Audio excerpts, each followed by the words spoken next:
first moved to Sarasota and I had asthma, my doctor said I could strengthen my lungs by starting to run every day. I did a triathlon, ended up afterwards with an infection, and the doctor attributes it to the red tide at that time. Met children and actually adults that get such a severe asthma attack that they've had to go to the emergency rooms. There's this fear that you're going to die. It's always in the back of your head because you can't breathe.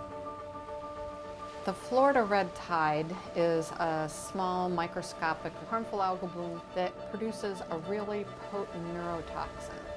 Beachgoers inhale that toxin. It's actually a trigger for asthma.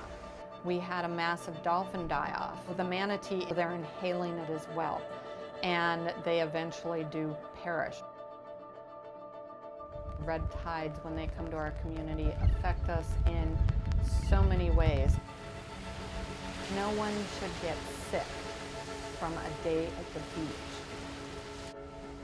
Our lifeguards are on their towers from 10 in the morning to 5 in the afternoon. When you see a bloom of red tide coming in, it has a darker hue to the water. It kind of gives it a tannish kind of tint to it. The lifeguards are reporting on the wind speed and direction, respiratory irritation, the amount of dead fish on the beach. These are subjective reports. Would I like to see quantitative data instead of qualitative data? Yes, absolutely. If we had observing systems that were in our waters 24/7, looking at the amount of toxin that's both in the air that we breathe and in the water, potentially gliders or other AUVs mapping the bloom for us, that gives the asthmatic the heads up.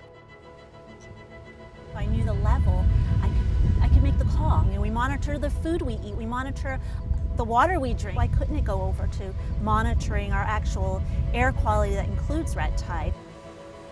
We're blind as a public, not really knowing the full scale of what's going on.